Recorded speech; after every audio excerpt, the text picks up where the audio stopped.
to another episode of Zero Fucks Given. I'm Carson Block, joined by Freddy Brick and our Smash and Grabs. So thanks for tuning in, and how's it going, man? Yeah, well, look, welcome back, man. I'm just glad that you're alive. We took some time off from filming. As all six, maybe eight actually, based on some interactions I had the other week. As all 8 of our viewers know, we missed an episode a couple weeks ago, and why don't you tell everyone why that was? Because you gave me COVID, bitch.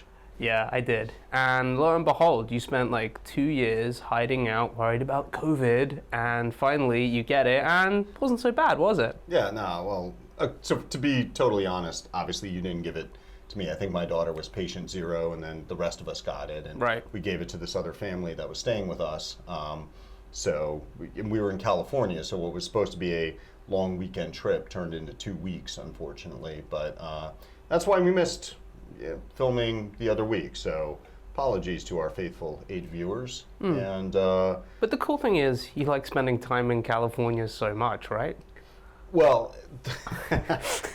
I mean, God, what a beautiful place, but people so managed to fuck that up. I mean, going back before we came down with COVID and going around and seeing like my best friends in town who basically were just people who worked behind the counter in the deli or whatever. We didn't have a lot of social connections there, it turns out. But yeah, just hearing them bitch about water restrictions. So this one deli that I went to, and they're asking me how Texas is, and we started off on taxes, and then get into water. And they're talking about how, yeah, we're not allowed to power wash our store or our driveway. And now we get all these reviews that say, oh, the food's really good, but it looks grungy on the outside.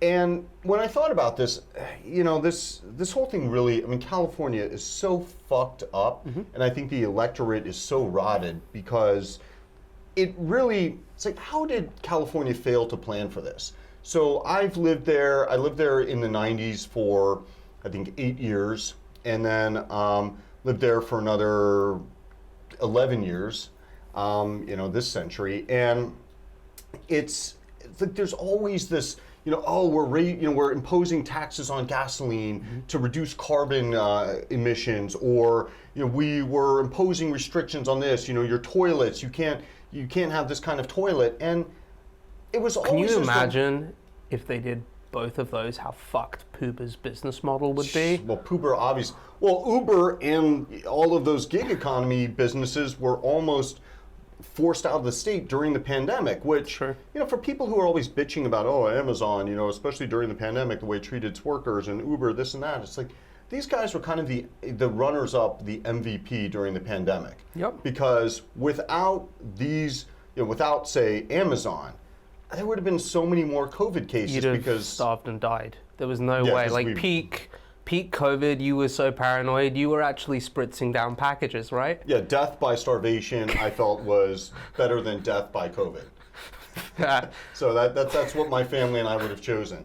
But anyway, back in November, I read this op-ed in the San Jose Mercury News about this one of the many taxes on gas in California, which, by the way, I filled up in California a couple weeks ago at over $6 a gallon. Cost me $4 a gallon here in Texas. I think you were saying you filled up this past weekend in California at like $7 a gallon. $7 a gallon. So my idea around that, actually, what I wanted to do, because it occurred to me like years ago in the UK when gas first went above like £1 a litre. I was like, how much is like a carton of orange juice? Like the shittiest, cheapest, like freshly squeezed orange juice. I'm like, holy shit, like this is like more expensive than orange juice. Now gas has gotten so expensive in California. I wonder if a gallon is more expensive than the shittiest champagne that you can buy in bulk quantities. And I want to set up next to like a really expensive gas station, a champagne station, and people just like come by, and there's loads of Brits in LA, so they're like totally fucking down for this. Come by, and then you just like sit back in a dentist chair, and they like gun your face with champagne. I think it's a fucking awesome idea. And it would be interesting to actually compare that and see whether you can buy champagne for less per gallon in California than you can buy gas. But here's the thing, when I was reading that op-ed, it was talking about one of the myriad taxes that's a 30 cents per gallon tax that went into effect in 2010. And the purpose of this tax, supposedly, is to reduce carbon emissions. And so in this op-ed, they're calling the tax a success because they're saying it reduced emissions from 2010 to 2020 by 38 million tons of carbon dioxide. Sounds like a big number. So I looked at that versus the US's total carbon dioxide output in that time, and that was 0.067% of the US's emissions. So this, and the cost, when I multiplied it by the number of gallons sold, the cost to California consumers was $48.8 billion. So California over 10 years Californians paid $48.8 billion to do what? To put the tiniest little dent in US carbon dioxide emissions, not to mention globally. And see, this is what pisses me off when I really think about the situation there is, I think you've had politics there when it comes to these matters dominated by two groups. So you get the people who are crazies and the really crazies? No, the crazies and the cynics. Okay. So the crazies... Wonder which one of those groups you fall into. Well, okay, call it the cynical. Okay. Being cynical is different from I think being a cynic. Maybe not, but I'll explain in a moment. So the crazies say, global warming, we need to do something about it. And gee, if California just imposes these taxes and flushes, fewer turds down the toilet, then, everybody will follow us and we'll stop this catastrophe called climate change, which is bullshit. I mean, when you look at the rest of the world, let alone the rest of the country, people are not going to modify their behavior just because in California they're taxing themselves an extra $49 billion over 10 years or leaving their turds in the toilet. You say that, and I haven't inspected your toilet, but I mean, you did move to Texas and you've added like at least another 12,000 horsepower to your driveway. Well, it's in process. The GT3 is, I'm on, that's on order. That's going to take a while. Which, by the way, that just won Motor Trend 2022 Performance Car of the Year, Porsche 911 GT3. Did you get paid for that plug? I mean, if they moved me up like a fucking day in the queue, I'd be pretty happy. But anyway, so you get these idealists who say, let's change behavior in California because that'll make a difference. Does not. But then you get the politicians who are like, oh, this is awesome, right? Like more tax rev, another $49 billion in tax rev. I can throw this at more public employee unions and buy more votes. And, shower goodies on other people and placate them to buy more votes. Or just change the name of 8 schools. Yeah, like Paul Revere, that racist, because I looked at Wikipedia and misinterpreted, the battle of whatever. But anyway, that's the thing with California. California has really, the electorate has allowed the politicians to saddle the people with a bunch of shit that isn't going to change anything.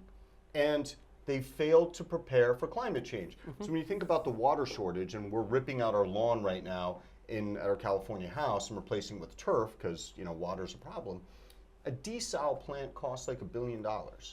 That's 49 desal plants that could have been paid for with that fucking money alone. I just had a thought. What about replacing it with an ice rink?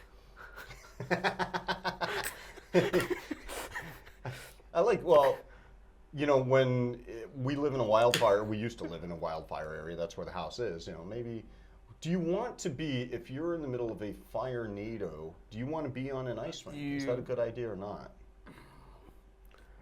It's a good question. All right, well. For a while, yes. Okay, well. Then eventually, no. Okay, well, so we've covered, one of the upsides of moving to Texas, which is we moved away from the just blithe retardation in California. Now, Texas, many advantages. What's the update on your ICBM? Can you own that bitch or what? I have not made as much progress on my ICBM as you would think. It's kind of similar to the current status of my driving license. So are you like missing the quarter on this, or so bad quarter? It turns out it is highly, highly illegal for the people that have the ICBMs on their land to sell it. Now, that's under federal law, but what about Texas state law? Right. So here's the thing. I was like, okay, so I actually was at a wedding this weekend, and I met a guy who worked at a competitor to the Boring Company. So it was kind of interesting. This was and it was like the other tunneling company. It's backed by like Virgin and the Qataris. So trying to work out who the smart money out of that. Can we pay homage to the fact that there shouldn't even be one company that's just digging fucking holes in the ground? So it was kind of interesting. He said, like, you know, their approach to this is kind of like iterating. They've managed to make some cargo and some humans go at like, I want to say it was like over about 2 miles at like 250 miles underground. I was like, who was the first human to volunteer for that? But it got me thinking, okay, it's illegal for them to like sell these things and me to transport them. Those seem to be like 2 very key illegal parts of it. However, I was like, well, have you guys been down there for a while? He's like, no, not since we got the place. I'm like, well, if you haven't, who else has? So my thinking is, and Elon, if you're listening, because you don't have enough on your plate, what about getting the Boring Company to kind of just tunnel them under, and before you know it, shoot them across the US? They'll pop up in my back garden. So that is the current plan to evade the significant illegality of moving and selling them. So what about this, though? Since my view is that Elon buys Twitter solely so he can exercise more control over society and politics, if that doesn't work, stealing ICBMs through the Boring Company is the ultimate failsafe. Could always just fire them over. It's like the nuclear powers of the world, right? Like US, UK, Israel, Pakistan, India, Russia, maybe Iran, North Korea, and Elon Musk. Speaking of the nuclear powers, I have thought of a solution to the whole nuclear war in Europe thing. Okay, so To keep it in Europe? right, Which, you know, farthest I'd be- fucking way, mainland Europe for sure. Anyway, so it kind of got me thinking. The war in Ukraine is tragic and horrible, and it's not going well for Putin. A lot of people are incredibly scared that he might actually use a nuclear weapon. Now, there was actually a pretty close runoff in France, or closer than like anyone really wants it to get, with Le Pen. So I'm thinking there's like a kind of, we could do everyone a favor here. Maybe what Macron does, he picks up the phone to Putin, he's like, look, this is the area that is most densely populated with her like core base of support. You need to look strong to the Russians. Why don't you just lob a nuke over? That gets my approval rating way up by just removing some voters. You get to look strong domestically. I really don't give a fuck about those people anyway. Seems to solve a lot of problems for everyone. But why wouldn't Putin just nuke Macron's base? Well, it's a good question. It is.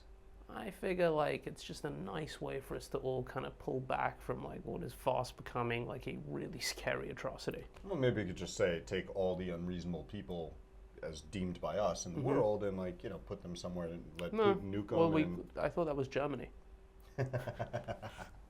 Yeah. We are not advocating for nuking Germany. But maybe but, you know. Austria. They haven't really apologized. Anyway. Well, since, as you're fond of pointing out, I'm not actually half Jewish because it's on my father's side, not my mother's, maybe I don't give a fuck. So right, I'm advocating for Austria. Okay. He's indifferent. Yeah, I just have to figure out, like, which place I like least. Fair. Speaking of things we like least, Bill Hwang had a bad week. You know, he was actually indicted on my birthday. No way. Yeah, I don't like to make a big deal about my birthday, but that kind of was the thing. Huh. When's your birthday? April 27th. Okay, same Bill day Hwang every Day. year. Okay, National- Bill Hwang, National Hwang Day. International Hwang Day. So a few things.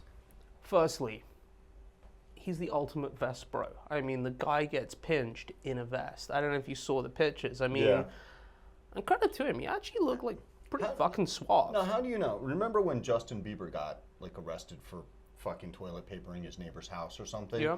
And so they sent a bunch of, like, you know, his management companies, like, okay, you know, no more trying to sell to, like, teenage girls. Now you got to be hard. So they sent a bunch of, like, hard-looking dudes to walk out of the jail with him, and, you know, they made him, like, I don't know, they gave him something that made him look a little bit harder, like maybe he came out in a wife beater or something. So how do you know his lawyer didn't bring the vest in? Are you sure he was wearing that vest when he was arrested? Okay, fair point. I don't. But yeah, I gotta say, like, I mean, the guy looked pretty relaxed. I mean, he already lost fucking $35 billion. You know, like, True. once you've stared that demon in the face. Yeah, well, I gotta say, like, reading the indictment, there were actually two real questions for me. And Matt Levine covered some of this, namely, like, what was the exit game?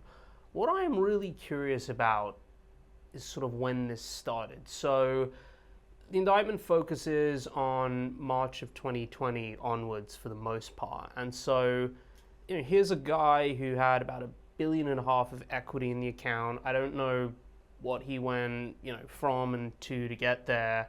You know, I don't know what his like starting capital was in his family office, but obviously he had compounded real wealth through some method or another. And what I kind of wonder is, was he previous to that worth like $3 billion, got smoked in March of 2020, and then decided to kind of do this? Like, it's quite unusual that from having an amount of money that, like, look, I don't know what you can buy with 3 that you can't buy with 1.5. It's a pretty small list. And he didn't live big by all accounts. So what I'm really interested to understand, just from like a personal point of view, is like, what happened that even if he was doing this in small size, he was squeezing, he had similar techniques in terms of understanding float dynamics, what made him say, like, okay, I'm doing this on a kind of like $10 billion notional size with about $1.5 billion of equity capital to like, I need to do this like in $100+ billion size? Like, what was it that made him think that like the switch flicked? So there's so much that's interesting here. And to state the obvious, and I've said this publicly numerous times since 2020, I believe that Bill Huang is a manipulator. I didn't say in 2020 Bill Huang because didn't entirely know that it was he who manipulated GSX, but I said numerous times that GSX is obviously manipulated stock. So I think yes, okay, he manipulated. Now, what's kind of to your question, so the first layer of all this, I don't know what, I haven't, the indictment and the SEC complaint, to my recollection, don't contain what he was worth as of March 1st of 2020, or what the capital was. But it sounded like he took some losses in March of 2020 when COVID first hit. Unlike us, who just took them after. Yeah, because of him, like, we made money. We were up like, you know, a decent amount. And we looked quite smart. Without having published shit. So I was thinking, like, I literally, like, I felt guilty about how much money I thought I was going to make in 2020. Like, when the world was burning. I had so much fucking Schadenfreude. It was like coursing through my veins. I mean, there was Schadenfreude, but for people who weren't in the market, like, I was just like, wow, by the end of March, I've already made as much money as I did all of last year. No, I know. I better give this away. You sold like 3 of your 8 cars. I gave them away. Yeah, so anyway, it says that as of March 31st, 2020, capital at, like, I like calling it arch egos, but whatever, I don't know, but people maybe push back. Arch egos was $1.5 billion.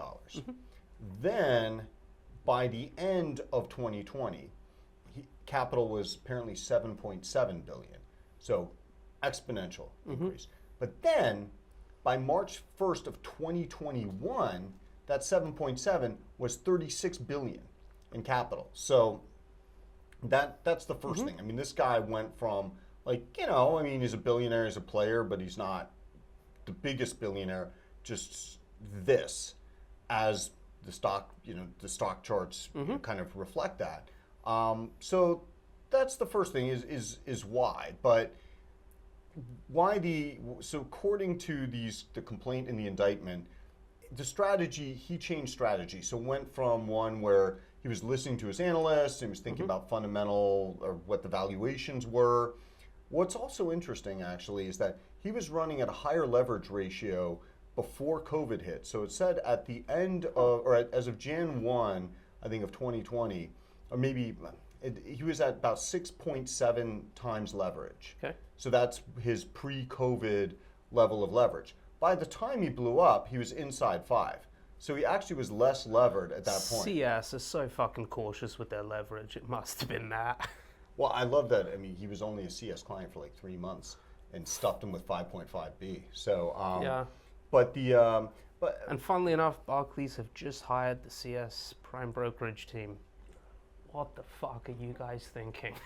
I want to reiterate that November 15th, 2013, I know the date because I was in the delivery room waiting for my son to be born. I got a call from the guy at Credit Suisse, which I thought they were going to be like a prime. And they said, nah, I went to a rep risk committee. I've never seen this before, but they said you're too much of a reputation risk, and we're not going to prime for muddy waters. That was peak reputation for CS. That took like, a few years for the whole thing to unwind. CS has been actually kind of interesting. I think we've internally long been saying how fucked up it is, and Deutsche really monopolized that in the headlines for a very, very long time. But if you actually really go back and you piece it out from even like 16, 17, like the tuna bond scandal, a bunch of like client money they were hiring, like it actually started like a long, long time ago, the kind of rot there. So, good marketing for not being Deutsche Bank, but I mean, that place has been a disaster for a long, long time. Well, I think they're one of Chamaths' primary bankers, right? Right. So from disgraced former financiers to disgraced continuing financier. Present financier. So Chamath published his annual letter to somewhat less fanfare. What's really interesting is there was some notable absences. He decided not to compare himself to Warren Buffett, who is up, because that would be inappropriate. Because the last time Chamath compared himself to Warren Buffett, right, it was like that was the top tick, right? Yeah. But would a comparison now, would that be a good omen? Like bounce? Probably. Buy the dip in Chamath. Yeah. Well, not yet. It's still catching a falling knife here. So, in addition to that, he decided not to market the performance of his numerous SPACs, and I haven't tracked all of them. I wonder if he's just being really modest and they've all done really well. Oh wait, no, they've been an absolute fucking car crash disaster after sucking in all that retail money and just absolutely hemorrhaging the fuck out of them before he dumps his stake. I don't know, dude. Do you know that can you state for a fact that he has not generated alpha? If we define alpha as benchmarked against all SPACs of that time period, have Chamath's SPACs actually underperformed other SPACs? Or did they outperform other dog shit SPACs? We're going to find that out, and we'll be back to you in a couple weeks. So this sounds like the subject of a Twitter poll. Yeah, okay. That's fair. Yeah, okay. So maybe we do that, somebody will actually give the answer and we don't have to do the work. But he did make an interesting point. I was listening to the All In podcast, which I like actually. And, despite being a complete... Why don't they call it Below My Line? I think they wanted to do that, and I'm pretty sure at some point he just somebody else trademarked it. Right, he probably really wants to just call it Chamath is the greatest podcast. But look, not everything that comes out his mouth is total garbage and self-serving. I mean, one point he made that I thought was really interesting. Well, it's always self-serving, but it's not always total garbage. This is true. You're right. And to bring it back to self-serving, so in his letter, he presents a number of different metrics for the performances of his fund. So it's IRR on paper, gross IRR, net IRR, DPS, which I think is like, distributable, like private shit. Oh, no, it's not. But I think it should start to be called distributable private shit, trademarked. How about dope ass? It's going to be hard to think on the spot. Yeah, that's true. We'll be back to you on distributable private shit. It is interesting because there isn't really a standard for presentation in private funds. And I think it was one of the other guys on the podcast, David Sachs, who said, the first ever venture fund I think that he put money into, he finally got his money back now after 16 years because these funds are like 10-year life, but within venture, the whole staying private for longer thing has really extended some of these funds to kind of like 16 to 20 years in terms of like getting the dollars back. And I think on this fund, it was like a 2.6 or 2.7 times money return, which when you annualize, that's like 6 to 7% return. Now you think about it. If you allocate whatever amount of money you're going to allocate to venture, which is typically very small for most people given like the risk. So let's say you allocate like 1% of your net worth to it. In 15 years time, if things have gone okay, that's likely to not be a significant amount of money to you. So great. In 15 years time, you get back like even in top tier funds, like a 30% IRR. And if it isn't, like, and you really needed that money, you've been locked up for all these years in a shitty fund that's put up like 6%. I mean, what a dog shit asset class. Now, of course, we'll probably be out raising a venture fund in the next couple of years, I'd imagine, so no one should pay any real attention to that. But, well, I think the main point is that you don't have daily marks to market. Right. That's what keeps the allocators happy, because you can kind of make shit up for a number of years anyway. Yep. The person who made the decision to allocate to your fund, they use that great performance you've been reporting based on marks to get their next job. And so they're like 1 or 2 chairs removed by the time anybody realizes that, actually this wasn't such a great investment. Speaking of other not such great investments, numbers are out for Tiger. ARK obviously had a pretty aggressively bad month. So I think Tiger and ARK basically are, over the past year or so, I think they've lost about roughly down about the same amount of money. A percentage-wise, right? I actually think Kathy might be outperforming. Think Kathy? Yeah? Yeah, I think Kathy is outperforming. I don't know if it was the hedge fund or the long-only fund, but I think Kathy may be outperforming. That would be fucked up because Tiger, of course, has a short book. So if Kathy Wood's long only dog shit book outperforms Tiger's long dog shit, short, you'd hope some kind of dog shit book. And if she outperforms Tiger, like that's, it's pretty bad. Plus, she's cheaper and you can get, I'm sure, like much better liquidity terms than whatever, like a hedge fund rate. So, who'd have thought it? Here we are amongst a pretty brutal tech sell-off and we're telling you how smart we think Kathy Wood is. On a relative basis, although like Tiger's obviously extremely sharp, they have very sharp people, but I think what this goes to show, it's just, as I've said before, there's this paradigm that existed post GFC, and now we're shifting paradigms. And like Bill Gurley had a tweet on this, or basically that was relevant to this idea that we're shifting, and what's going to be the case going forward is going to be way different, but that so many people have this muscle memory or where they're stuck in the prior paradigm. So I think there's two things to that. Firstly, look, we were as guilty as anyone else of being stuck in a paradigm that like risk mattered. Stocks might go down. Right, we no, but I mean, for a long time. I remember when I first joined Muddy Waters and think like, next year we're sort of like, whatever it was, like 6 years past the crisis, and like, things come in like 7-year cycles, and like next year could be the year for Chinese companies to really take a shit. Actually, Alibaba, I think, IPO'd, and since then, so the year you joined, so I kind of look at that and I think, there we were probably saying like how stupid Amazon was, and like we didn't get it, right? Rates were low. They were going to stay low for a really, really long time. That pushed the cash flows and the DCF all the way back out. And, But the thing is, we know nobody looks at fucking cash flows. Like, that's what's so frustrating. That's true, but it was a good excuse to pile in.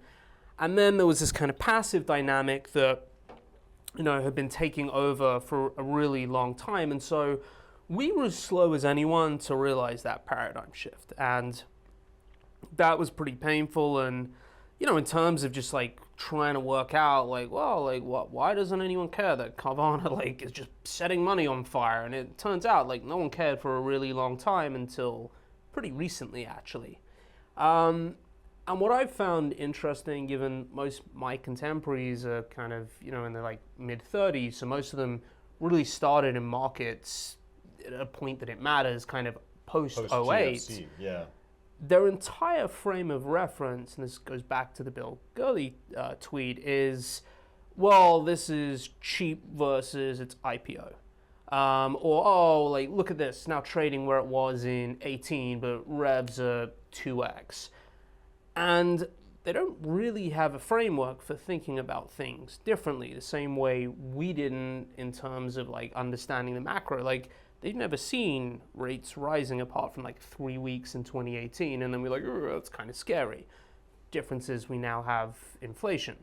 So what I find really interesting is I think the penny is still slow to drop. I think there's a lot of people out there who are looking at previous valuation metrics as some sort of benchmark. They're looking at, well, this was, down 70% from here, down 90% from there, and they're having a hard time adjusting, especially when like large parts of their career have been, and probably their financial success, have been wedded to doing things a certain way, kind of evaporating. And I think where I have like real respect for certain fund managers who have been in the business for 20, 30, 40 years is they've been able to adapt, and they've also not necessarily had like a moral imprint and allowed necessarily like their moral view of what's happening to impact the way they invest or trade. Because I think a lot of short sellers felt that what was going on with asset prices and basically bailing people out in OA and keeping rates at zero, and I think we certainly felt after the COVID crash in March of 2020, we felt it was just totally immoral what was going on, that like all these private equity firms were bailed out and all of these incredibly levered fund managers were bailed out and the rates were being kept to zero. And I think that drove some of our compulsion to stay short for a period in 2020, whereas regardless of what we felt was the right thing to do or what should happen or what might practically be happen with some of these companies, I mean, to kind of digress, I saw Carnival Cruises, there was another cruise ship that like got smoked with COVID the other week, and we long thought like no one's going to be back in the office and COVID's going to be around for a while. But I think our assumption was also, to be fair, that COVID was more deadly than it actually is. How do you know it's not? But again, like, we had this kind of like moral compunction that like this was the wrong thing and it was terrible and it was going to cause inflation, it was bad long term, and I think we really let that influence our decision making versus like, I can't think of anyone other than like Stan Druckenmiller off the top of my head, and I'd really like to be like as good as his left toenail, but it's like, he's just like, look, this is the way it is, and like I'm just gonna play it the way it is. Like I don't have like a moral view on these things. He's often kind of fond of saying like, weak, strong view, weakly held kind of thing, and it's really impressive when people can do that, because I think we've suffered from that. Well, the reason that we have though is the way I view it, and I know there are plenty of like retail people who will argue against that because they always DM me telling me to like get my anal beads ready for help, or get some to help me get ready for prison. We have a business that's built on enforcing morality in the markets. So yes, it's been hard to see things without that morality filter around them. But I do think going back to 2020 and things were moving so fast. I remember at the end of February, I'm paying attention to COVID.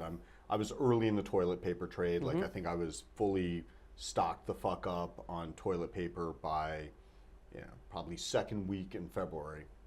And we get to near the end of February, and I think it was Evercore did a survey of their institutional clients, and they asked whether they thought COVID would be economically significant. And it was a reasonable majority thought that no, it would be a non-event. And so the way that I looked at it at that time was, okay, all of these years of suppressing risk premia, and I was saying this actually before COVID, the end of 2019, that have anesthetized investors to risk. And so this is a symptom of that, where there's this pandemic, that's breaking out around the globe. It's highly contagious. It's lethal. And people are just have been so lulled into complacency that they can't see it. So we shorted a bunch of shit that we weren't talking about publicly, including cruise lines. And so we were up big at the end of March without having lifted a finger in terms of having gone public. And, you know, I think that for me, I don't think it was an overemphasis on the morality of, oh, it's wrong to bail out all these private equity. Because it's not. It's what should be done. I mean, how else would Steve Schwartzman be able to take home like $10 billion, which of course he can donate to worthy causes like Tsinghua University? Yeah. There's so much to unpack there, but as you know, what I plan to do with my money, whatever it is when I pass, is that I plan to find a worthy cause and mandate that that money be used to buy lottery tickets and have the lottery tickets donated to that worthy cause. So that's my... Are you thinking single week though? Because there was a book I read actually, but I want to say it was in Australia, and if it wasn't in Australia, it's going to be a better story if it was in Australia. I think there were two guys who I want to say the jackpot got big enough because there's some, I think it's like 13 million and something like potential permutations in the lottery. I think they like raised the fund to buy like 13 million tickets. I'll be back to you with this next week with the actual details, but I think they raised the fund to buy like 13 million lottery tickets whenever it got large enough that even if it was divided by like 5 times, you were still going to come out at like a 2x. Oh yeah, no, I'm convinced that this will make me one of the great philanthropists of our age. So anyways, back to morality and scumbaggery though. Really interesting stuff you were tweeting today, and in case you were wondering, do I read our Twitter? No, he told me about it. Because it's not enough for me to have like all these retweets and likes. What really matters is the admiration that you express in the office for my tweets. Well, we did once have an intern actually that I caught watching videos of you. Next to the videos of like Wendy Dung, that one. Yeah, that guy was a creep. I was convinced he was starting wildfires on the weekend. And killing cats for fun. Yes. But I did walk over and like, what are you doing? What if he's one of our 8 viewers? Whatever. I could lose that guy to have 7. It would be fine. I did walk over and like, what are you doing over there? He's like, just watching videos. I'm like, he's sitting over there. You can really just go up and talk to him. It was super creepy. But anyway, back to morality. I don't think so. Why don't you watch more videos of me? Our internet's so shitty in the office. Anyways, that's true. Back to morality. In part because our outsourced IT provider was bought by private equity. I mean, absolutely nothing gets better in a business that is bought by private equity. Yeah. Absolutely fucking nothing. And by the way, not that you guys are switched on by any means, but anybody from our private equity owned IT service provider actually paying attention, we are so fucking switching. Like now we've just gotten past our audit for the year. Right. We are so switching. This is bullshit. Fuck you, private equity. Not just for this. Fuck you for so many reasons, but fuck you, really. Man, it's gonna suck when you go to a hospital and need any treatment, and they're gonna be like, wait a minute, this guy's the fuck you private equity. Oh, don't touch this guy. No, but we can build a fuck. Nah, let him rot. Let him bleed out. Steve Schwartzman, fuck him pavilion.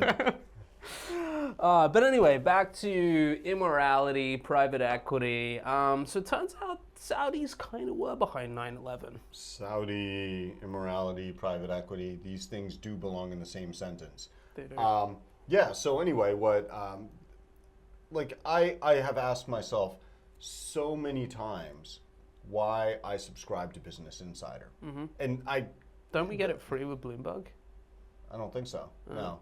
So I subscribed to Business Insider. You get nothing free with Bloomberg. Like, you literally get nothing with Bloomberg. That's another, like, you know, God. fuck you, basically. Yeah. I mean, Free and Bloomberg do not belong in the same sentence. Yeah, no. Such a fucking awesome business. Yeah, it's actually really fucked up. Like, it automatically renews for 2 years. Yeah. Right. So we just had some turnover, right? We had a person leave right after the fucking Bloomberg contract renewed for 2 years. I was apoplectic. I just, whatever. Like, another business that I really want to see disrupted. You know, it's like, I didn't feel bad for taxi cabs when Uber came along, because it was like, guys, you drive like shit. You don't take care of your fucking cars. And in many cities, it's like, I gotta suck dick to get a taxi. Like, that's how San Francisco was. Not just because it's San Francisco, I mean, but anyway, it was so, yeah. So anyway, like, Bloomberg's the same way. It's like the taxi cab industry, we're waiting for the Uber to come along for financial data. But you know what? I'll take the other side. okay. I think it makes me look cool. Like, when I'm out and I have to check a stock price and people are like, oh, what's that? I'm like, it's Bloomberg on my phone. And they're like, oh, can I get that? I'm like, no, you can't. So many years ago, a person whom you know as Ball Sweat told me that Bloomberg did market research, and they asked their users, hey, how would you feel about a simplified user interface?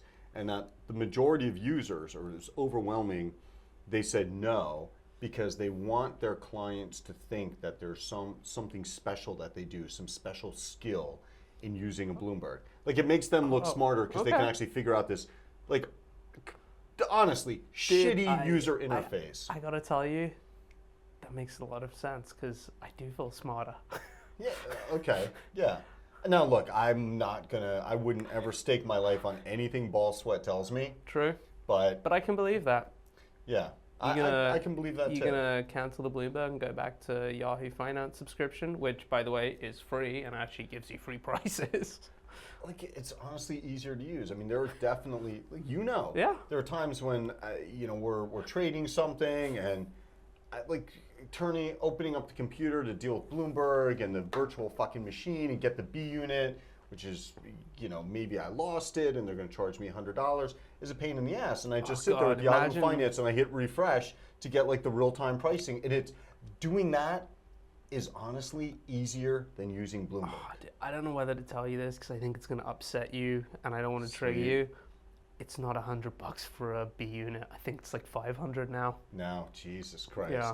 Wow. Yeah. I mean, to be shameless. They need, I'm sure they're made in China. They just need to make them in Xinjiang to, like, keep a lid on the inflation there. To be shameless about this, Bloomberg, next week we'll say really nice things about you if you agree to sponsor the podcast. We're shameless. We'll whore ourselves out. Well, there's apparently going to be a Bloomberg article coming out on us or me pretty soon. So okay. Maybe we should have held this, but whatever. Okay. Show us that journalistic independence. Exactly. Prove it to us. Say nice things. Say nice things. So back to Saudi. Right. So it turns out that, and this is a big issue as far as I'm concerned with the U.S. government, but recently declassified information, as well as information that was obtained from the UK government by 9/11 victim family plaintiffs, shows that, so there was always this, it was well known after 9/11 that there was a Saudi citizen who lived in LA who had met with the two of the hijackers and had been a co-signer for a lease of a house in San Diego. And the question was, well, was this guy a co-conspirator? And, there was no evidence to suggest that. So it turns out that he was actually, he paid Intel asset or officer, Saudi Intel asset or officer. So he received a monthly stipend from Saudi's Intel agency.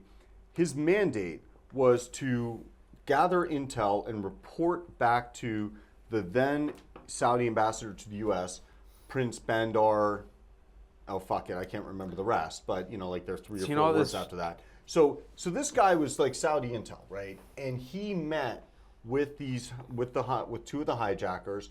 He helped them get a place, And then what was recently obtained in through litigation from the UK government were notes from this guy, the LA guy who helped the San Diego hijackers. So notes he had written prior to 9/11 that include a diagram of a plane, a building. So hopefully we're going to show this in the video version of this. Yeah. I think we're This showing is it. actually pretty fucking like mind-blowing. And calculations relating to the glide slope of the plane in order to hit the building. So Saudi intel asset seemingly having knowledge, like that he documented beforehand, before the attack. And this information was in the possession of the United States government when the whole 9/11 commission was occurring. And the 9/11 commission, I don't know enough to say that there was good faith or bad faith on the part of the commission. I believe that it was good faith, that they didn't have this information. So they said there was no evidence to support the allegation or the line of thinking that Saudi Arabia was involved in this. But based on this, the Saudi government, I think, a reasonable interpretation of this is senior people within the Saudi government and Saudi intel knew about 9/11. They assisted with 9/11. And guess what? Fucking VCs in Silicon Valley are still tripping over themselves to take that fucking Saudi money, even with that coming out. But that is some crazy shit that the US government has kept that covered up and hidden for so long. I mean, it's just one of these things that really, I hate the attacks on our institutions of government, but yeah, sometimes you have to look at this stuff and say, what the fuck? It's kind of like the Supreme Court in the whole abortion thing. I have my view and I don't want to get into that, but when you have the court abrogate what apparently was a constitutional right, that was clearly, this abrogation occurred clearly because one party was able to exercise power and kind of, in a way, pack the court. And then it leaked. I mean, the leak itself is abhorrent. The leak I have the a leak problem is with. abhorrent. It's yes. quite similar to the tax information that was leaked. It's just another way that there is corrosion of a process that exists. It's unhealthy. Now, again, going back to this, there's actually a bunch of interesting theories as to whether it was someone on the left or the right who leaked it. And well, everybody says, "Oh, a false flag." Right. So it's like what we're conditioned to think now. Exactly, but it's just another. It's continued erosion of our institutions. Yeah, it really, and so when I see things like the cover-up of Saudi involvement in 9/11, with the fucking zoo that SCOTUS has become, not because of the leak, it's just, that's the latest manifestation, but it just sucks, man. Really, I don't know, do we not have enough people of goodwill to fill government positions and try to salvage what's left of our institutions and rebuild them? Well, if they're going to ban Congress trading, what's the fucking point of going in government anymore? I mean, the last remaining... But do you really think they're going to ban trading by people in Congress? Nah. And that's that's AOC's proposal. Good luck. Yeah, no chance. By the way, I want to say this about AOC. She does it for me. Yeah? My wife knows this. She does it for me. Yeah. Okay. So. All right, fuck it. I want to say it. Nancy Pelosi, your trading record, that does it for me. That does it for me too. That does it for me. That does it for me too. That really gets me going. She's fucking sharp. Yeah. Just think of what she looked like in her 20s with the trading record and... No. You're thinking about this the wrong way. Think about what she'd look like at 88 in ill health with that bank balance build up from the trading record. She'll still look like the Speaker of the House or the head of the Democrats' House caucus. Yeah, my wife doesn't know this about me, so it's going to be a talking point when we get home. Okay. Are you sure she's among the 8? Good point. It won't be a talking point when we get home. Nah, I know my wife isn't. But like I said, she knows AOC kind of does it for me. All right, well, I think that closes it out except for the really big announcement. Big announcement. Huge announcement. I think we're getting fail and set sail pale ale done. I think this is going to appear pretty soon. So, what do you think? Next episode? It depends. Like, we got to jump through some hoops here because Texas, despite the freedom to, you know, if not outright encouragement to own ICBMs here, they're like really touchy about buying alcohol from out of state. Okay. So, so we gotta, like, muling it in, yeah. Yeah, okay. you know, we're, like, you know, some people like putting in condoms and sticking it up their ass. Yeah, and this, geez, one at a time. This is gonna be pretty painful. I don't know, man. I mean, you know, dudes who've been to prison enough, it's, you know, it works. Fair Bill point. Huang. Dude, no, the Hwang ass watch guy.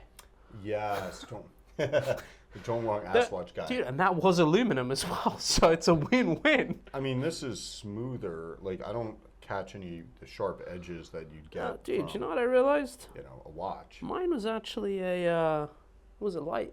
You're such a little girl. Let me show. Look at this. Look at this. You're sitting on a pillow the whole time. It's a posture thing, guys. Come on, look at me here. It's a posture thing. That's why you're drinking smash and grab light. Yeah. Anyway. All right. Till next time. Smash and grab. There you go. Fail and set sail.